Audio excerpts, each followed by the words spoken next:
Hey, thanks for joining me today. Thursday, March 9th, 2023. This is a recorded show as I tried to go live and didn't quite work out as well as I had hoped, but that's okay. I appreciate you joining me. Anyway, my name, Tom Coffee. This is the Coffee Nuance Show. And today we're going to talk about believing all texts. It's a tricky word to say. Texts. Anyway, you know what they say, folks. A lie can travel halfway around the world before the truth puts on its pants. I know it's a corny saying, but when it comes to private messages, truth is still in its pajamas, sipping coffee, checking its email. Let's be honest, folks. We all lie in private messages. We tell little white lies, big fat lies, everything in between. And it's like we're starring in our own soap opera. And the script changes every day. But here's the thing. Just because something's said in a private message doesn't mean that it's true. It's like the old saying goes, believe half of what you see, none of what you hear. And when it comes to private messages, you should believe what? 10%? What you read? Even then, you got to verify it.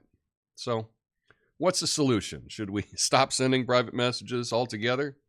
Use a telegram or pigeon mail, pigeon carrier, right? No, that's not the answer. Just be aware of the fact that private messages are not always truthful. It's not the same as someone being under oath. It's different, right? We need to take them with a grain of salt, shot of tequila, and a pinch of skepticism. Oh, you think you know what's going on just because you saw a private message? Tell me how that works out. Let's not take these private messages at face value. Let's be skeptical, and remember, just because something's said in private doesn't mean it's true. My name, Tom Coffee. This is the Coffee Nuance Show, the best censored commentary and news show live right now. Flame on.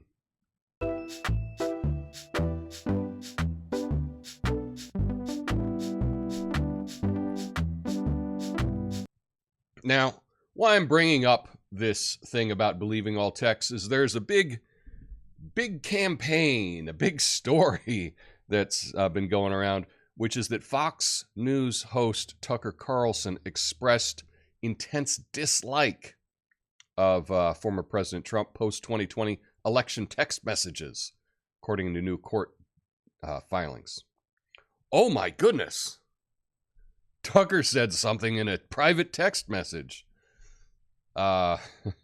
Says, quote, this is the text message, but by the way, we still don't know exactly who the coworker he sent this to is or what the context is at all. But the text message is, we're very, very close to being able to ignore Trump most nights. I truly can't wait, Carlson alleges in one text message. And there was another one that he said. He said, I hate him passionately. Do we know what the context of that is? Of course we don't. And it's a private message. Maybe Tucker does hate Trump. Maybe he does hate him passionately. But evidence of that is not because he put it in a text message. Who cares? This is a big distraction. Tucker Carlson has been running some stories this week about some footage that a lot of people in the government don't want you to see. And so what can they do to distract from this? They're bringing up some private text messages in a pathetic, desperate attempt to look over here, look over here. Don't look at the man behind the curtain, right? Don't look at what Tucker's doing. We just need to dunk on him because he said some bad things about Trump. Yeah. Here's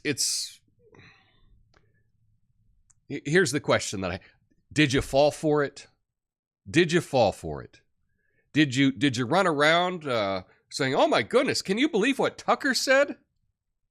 Because if you did,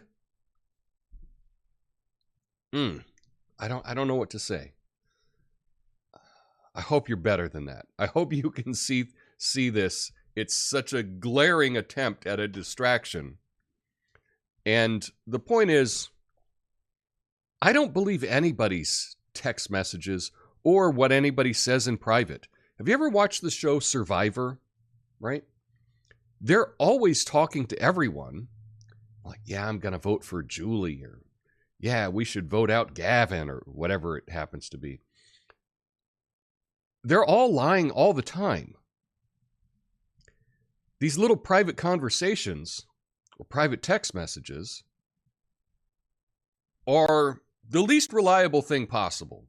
And the fact that this story about Tucker comes out the same week that he's publishing some of the Jan 6 videos, don't fall for it. Just don't fall for it. I'm truly shocked that people are. But let me know what you think in the comments, because this is a recorded video today. Let me know what you think in the comments. And let's talk about the stories that we have for you today. How about this? Believe all texts? Absolutely not. I'm going to tell you about a heist gone wrong, some protests in Georgia, different Georgia. We're going to tax the really, really rich, according to Biden. And I want to talk about an Adidas loss for the first time in a long time. So let's get to those stories right now.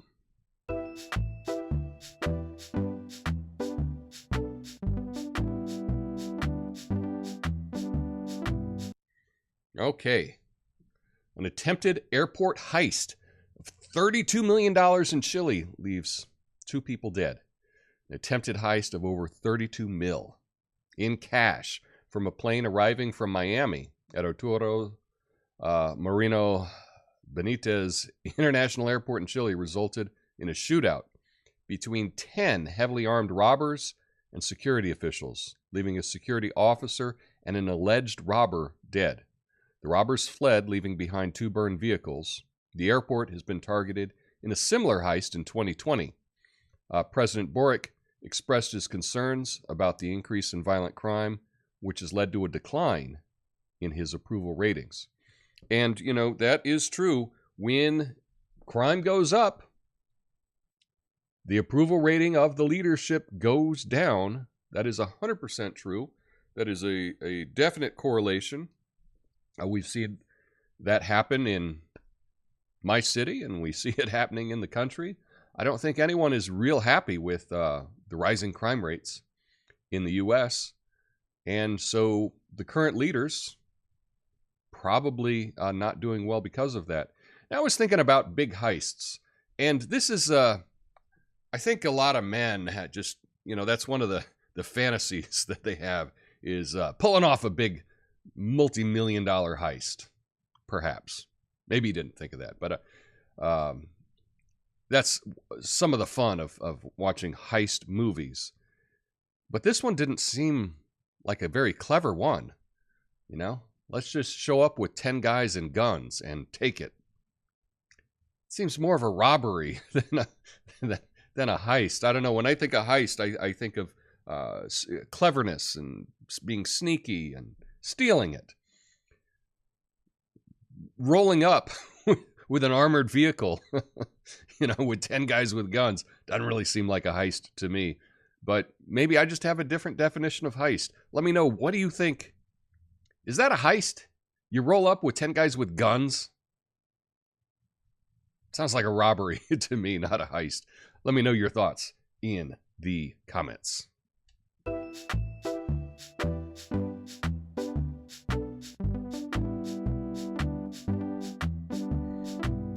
Now, Georgia, the country of Georgia, their ruling party, Georgian Dream, has withdrawn its proposed bill on foreign agents following violent protests in the country's capital, Tbilisi. The legislation had been seen as authoritarian and a threat to press freedom, while critics argued it could have undermined the country's bid to become an EU member. The law would have required organizations that received over 20% of their funding from abroad to register as foreign agents or face heavy fines. The move to withdraw the bill has been welcomed by the EU, which is currently considering Georgia's application for candidate status. Now, this is very interesting. A couple of points that I want to make about this. One, there's a country called Georgia. Not everybody knows that. Former part of the Soviet Union. But this law was saying that any organization that got more than 20% of their funds from outside of the country would have to register. Seems like a good idea to me, doesn't it?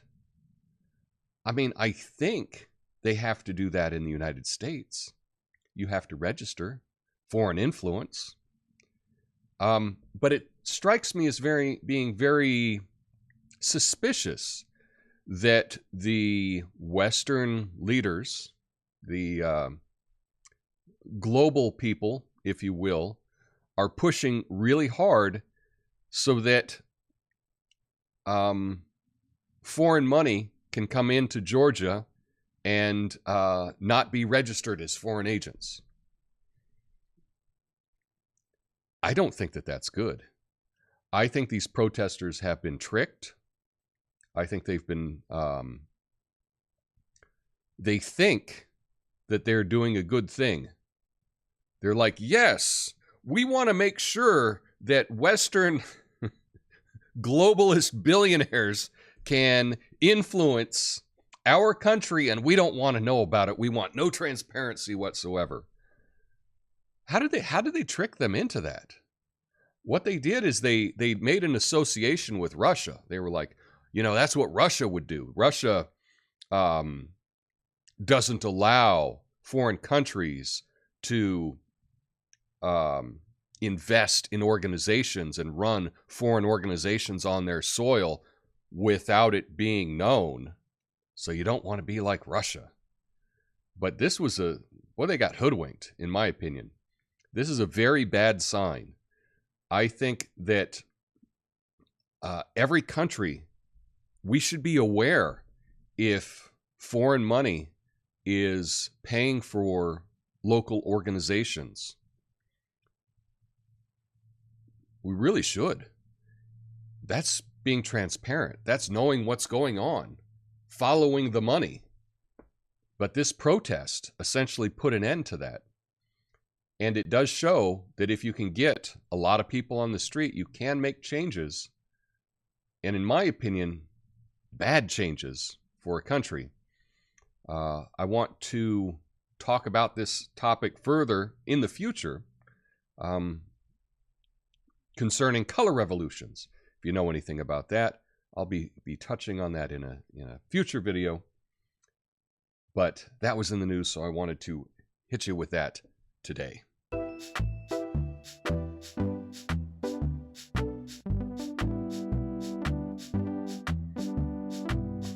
Okay, we got a new plan from Uncle Joe Biden. Let's tax the really, really rich. That's the latest plan. U.S. President Joe Biden expected to propose a 25% minimum tax on billionaires as part of a series of tax hikes on the wealthy and corporations in his budget plan, which will be unveiled on Thursday, today. The plan also includes almost doubling the capital gains for investments from 20% to 39.6%. I don't like that. And increasing income levels on wealthy Americans and corporations. Biden's plan aims to cut the deficit by almost $3 trillion over a decade through tax increases. Republicans have rejected calls for higher taxes, and with Republicans holding a majority in the House and Democrats in the Senate, negotiations are expected to be challenging, to say the least. This is not going to happen. This is not going to happen. This again is a distraction. This is again a way to fool the news consumer, because Joe Biden can come out and say, hey, I can't do his voice. I was trying to tax all these billionaires, but the Republicans wouldn't let me do it. I mean, that's essentially it. But when you're coming up with a phony budget, the best way to show that you're being responsible is you need to raise more money.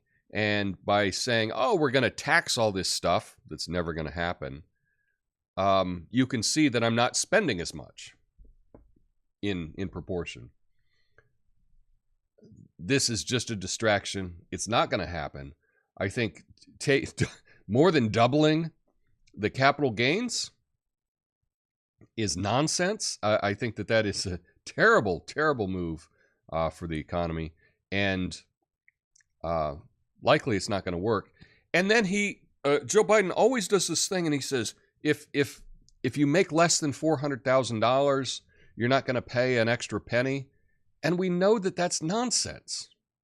We know that that's not true. But he just keeps saying this.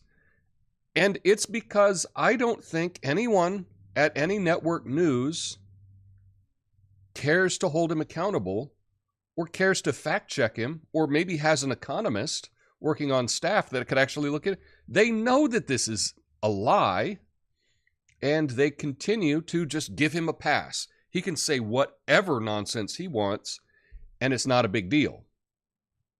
Someone else can say something in a private message, front page news. It's crazy. It's crazy. But my prediction, this is not going anywhere, and this is just going to be used as a tool to say, Republicans bad, Democrats good. That's essentially what it is.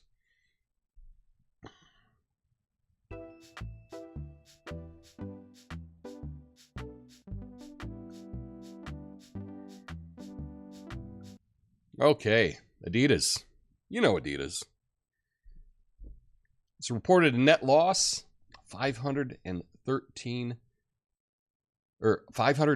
million for the fourth quarter of 2022. That's down a whole lot. Hundreds of millions of dollars down in profit from the same period in 2021. The loss was attributed to a variety of factors, including a split with Kanye West, or Ye, and declining sales in China. The companies also forecast an operating loss of 700 million euros in 2023, with 500 million euros of that predicted to come from unsold Yeezy products. The German sportswear maker parted ways with West in October 21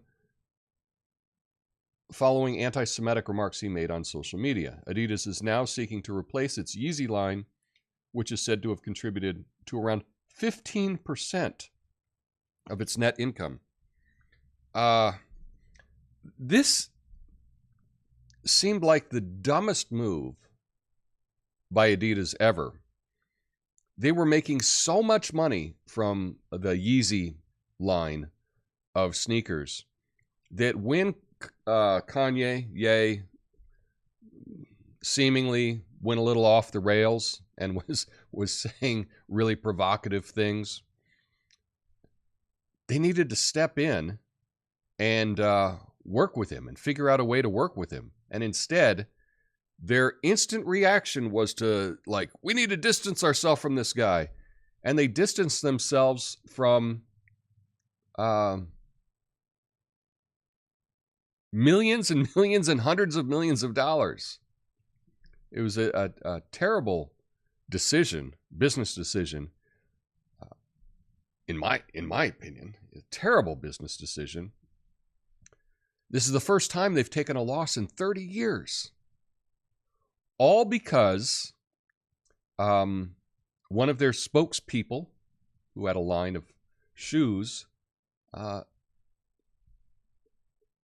said things that most people find reprehensible. But if you're telling me that they couldn't have come up with because the worst solution is, okay, we're just going to take, $750 million loss. That's one option. I think every other option would have been better. I think that this was the worst option of all options. But what do I know? And speaking of Adidas, I like to try to have a positive story. Don't really have a positive, hard to find positive stories every day. But I've been wearing Adidas for most of my life. And I just bought one of these fake ones online for like $30. A Chinese knockoff. Really can't tell the difference. Really nice quality. Really good. Maybe I don't have to pay the premium price for Adidas. Perhaps I think these cheap shoes are really a lot better than you think. So I just got these about a week ago. I was hoping to wear them in and give you my review on them, and I will do that and let you know, do you need to buy $120 running shoes? Can you get by with $30 knockoffs? I think you can. And that's some good news because inflation is going through the roof. Anyway, this was a recorded show today. I am working on the stream, getting the streaming settings right and finding out what was going on so that I can do the live show. So I'll keep working on that. And I appreciate you hitting that like button. And I hope you have a beautiful day. I will see you mañana, hopefully live, with a Fact Check Friday. Peace.